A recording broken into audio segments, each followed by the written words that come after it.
You done murdered my son, man, for nothing? Hi everyone, welcome back to the channel. Today's case takes us to Miami, Florida, and a single, senseless decision made by a security guard with a gun and a badge. A decision that left one young man dead, another paralyzed for life, and reignited a national debate about who gets to decide in a split second that deadly force is justified. A job he never should have had.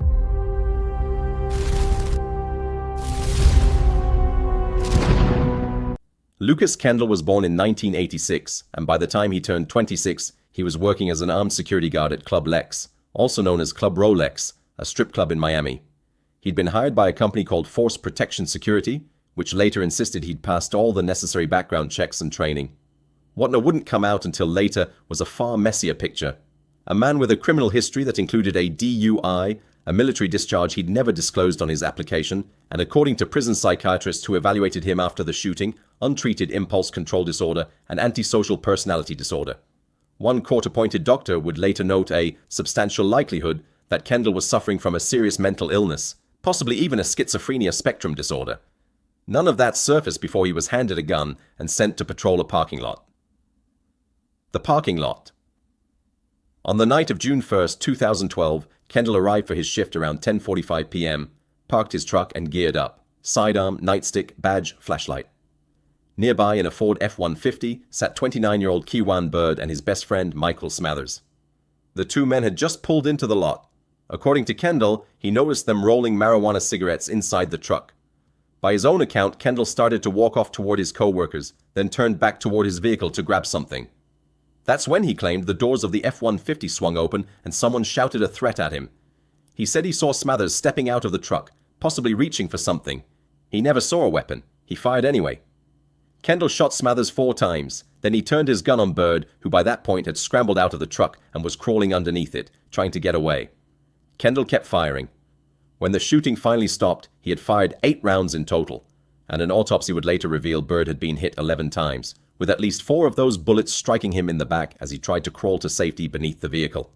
Both men were rushed to Jackson Memorial Hospital's Ryder Trauma Center. Kiwan Bird died from his injuries. Michael Smathers survived, but he was left paralyzed from the waist down for the rest of his life.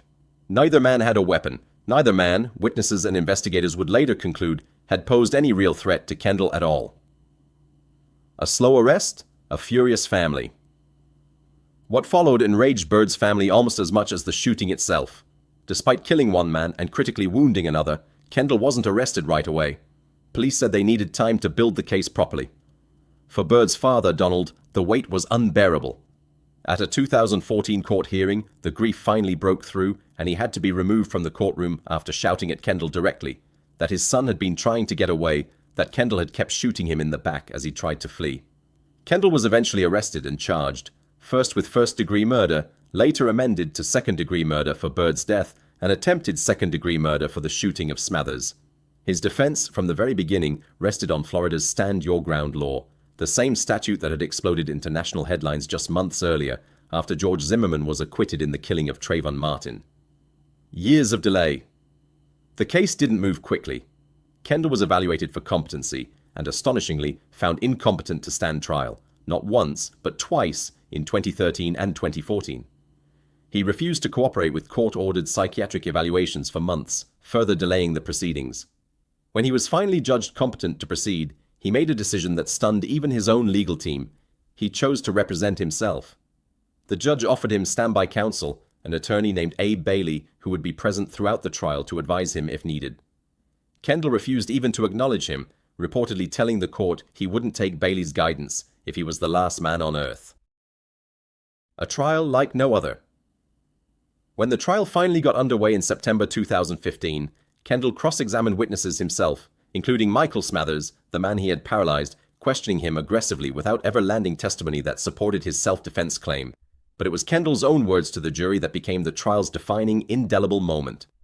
Despite the judge's warnings, Kendall stood before the jury and declared that the evidence against him had been fabricated because I'm white. He told them that both men he'd shot were black, that he could prove it, and claimed, without basis, that he'd only been arrested in the first place because of the public backlash from the George Zimmerman case.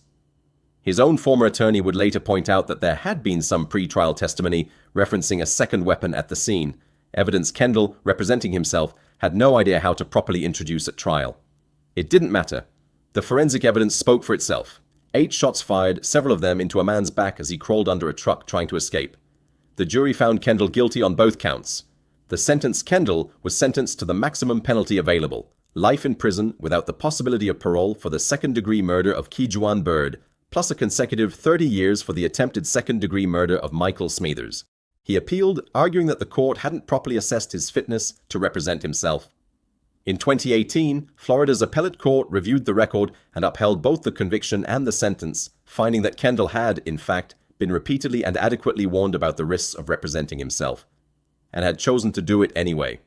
Looking back years later, Kendall admitted he regretted that decision, conceding it likely contributed to his conviction. He has never recanted his belief that the shooting was justified. He's currently serving his sentence at Cross City Correctional Institution in Florida. For the Bird family, no sentence could undo what was lost that night in a strip club parking lot. A 29-year-old man, gunned down while trying to crawl to safety, and a friend left to live the rest of his life unable to walk. Thanks for watching, everyone. Let me know your thoughts in the comments and stay subscribed. There are many more stories like this one still to come.